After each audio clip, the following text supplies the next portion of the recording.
Welcome. Thank you for joining us on the empty side of the table. This will be a kind of what's in my bag video for what we picked up at Lodi ComicCon today.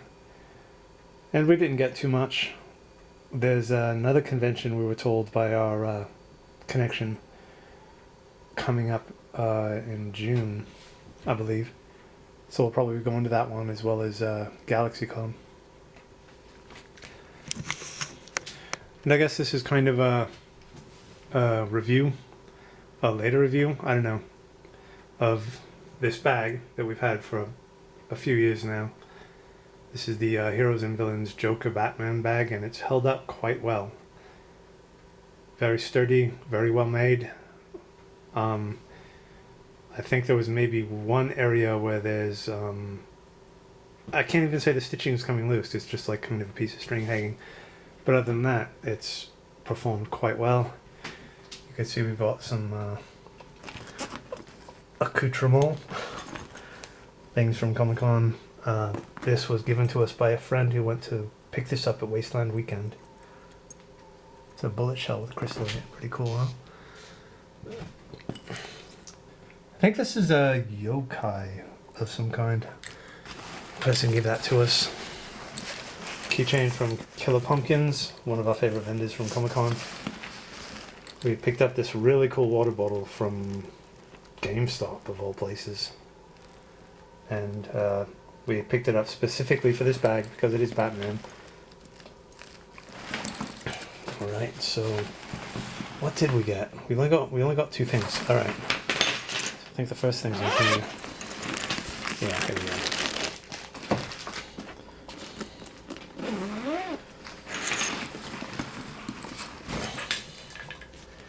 So this here is a loose figure we picked up of the Swamp Thing. I'm not sure where this figure, what series this figure is from. My best guess is it must be McFarlane because of the detail and how posable it is. Let's see, maybe I can prop this up somewhere. There we go.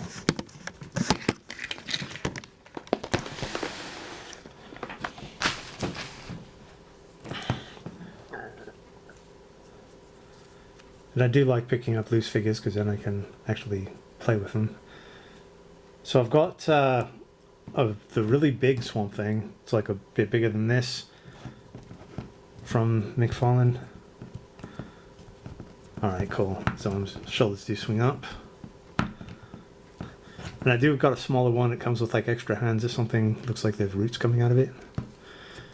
And those of course are still in package. What do we got here? We got double jointed knees. There's a bit of a seam right there so they don't bend completely.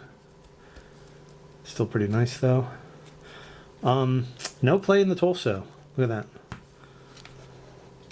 Usually there's some kind of joint right there.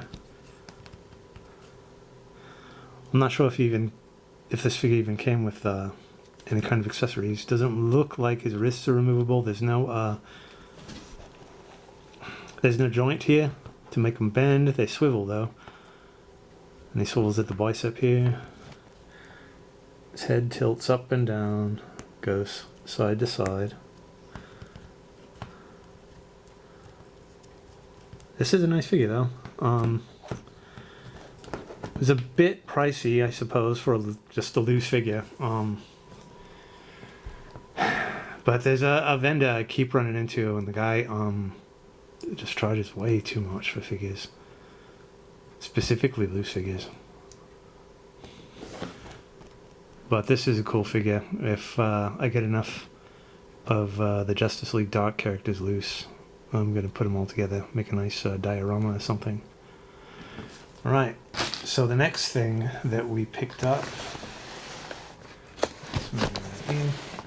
Yes, I do still need to do some unboxing videos for the DC Tech Building Game Kickstarter.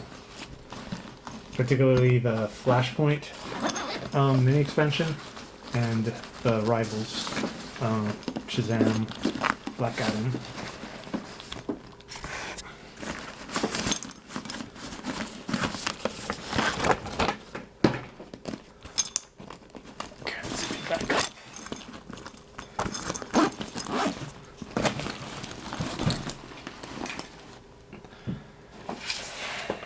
So this here might as well be a loose figure, but it's a figure that's been cannibalized to make the collector build figures. I think those are. I mean, some of the figures are brilliant, but I don't like that you get body parts for different figures, and you just sometimes you're not going to get every figure in the series. So in this case, I might pick up Batman, the Joker, and the Riddler. Don't have much reason to pick up Commissioner Gordon. But you can see he comes with a ton of extra hands. So let's take a look at him.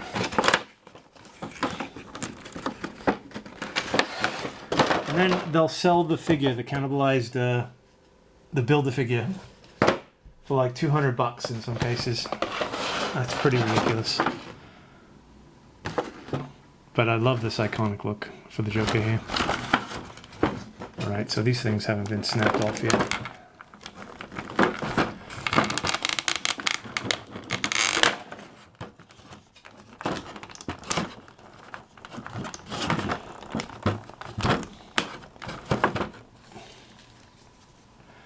We went to a concert a few days ago in San Francisco for a band called The Mission UK. We've been fans of this for quite some time, and they started touring again. Obviously, they're all much older, and the lead singer, Wayne Hussey, the band, everything, they just did not miss a beat. They did not disappoint. The dude's voice has been, he's kept his voice strong like throughout the whole concert. It was brilliant.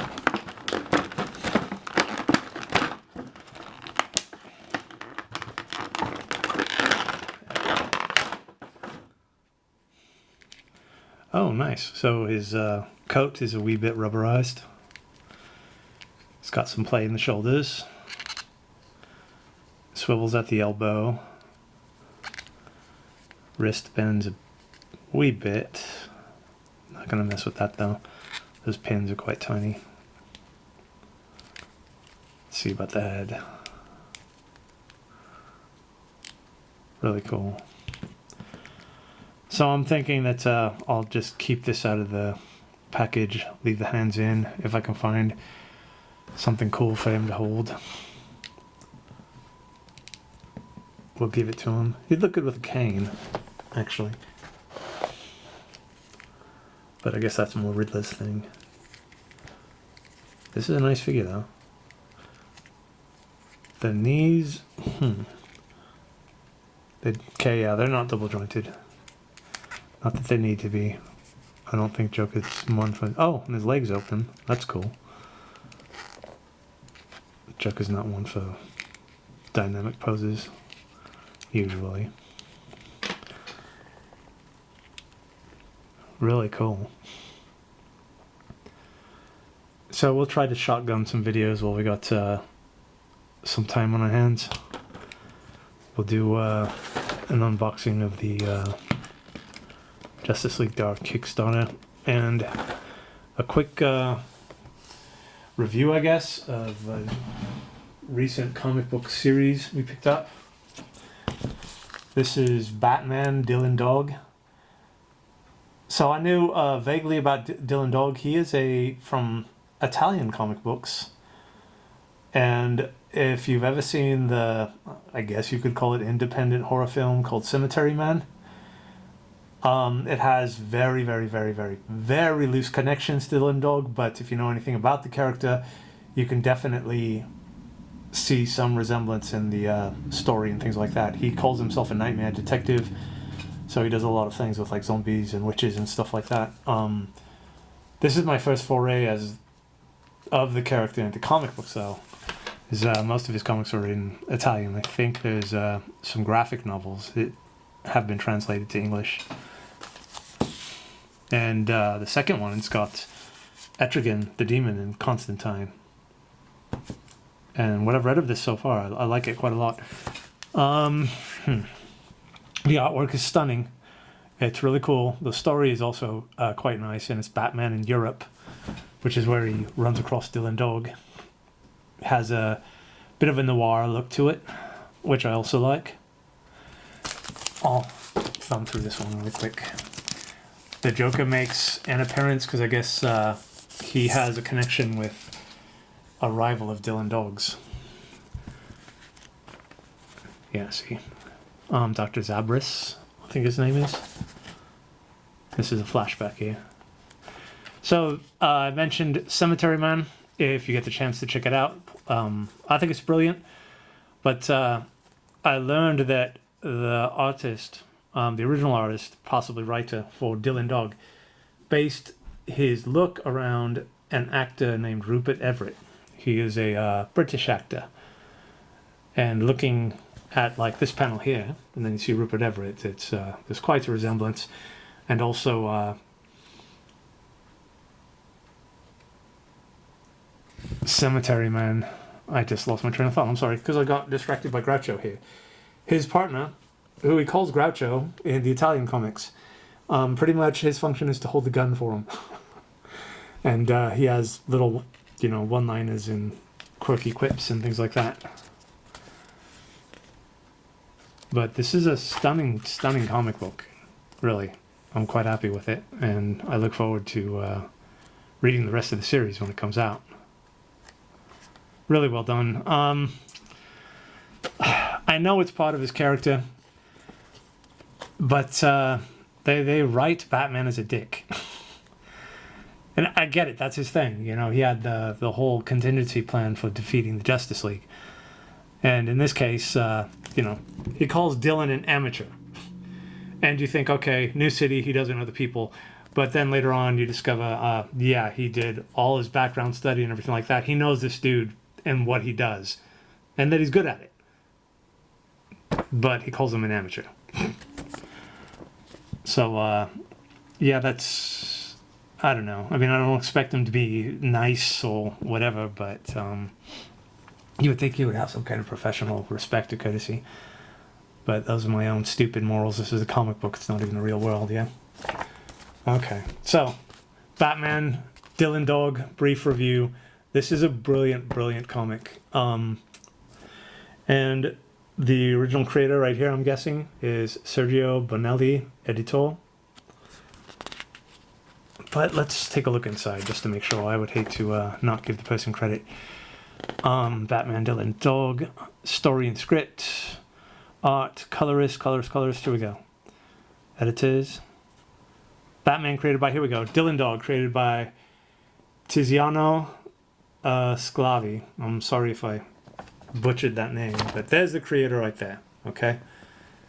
So it's the story and everything like that is done by Roberto Riccioni, G.V. Cavanego, and Werther Del Idera.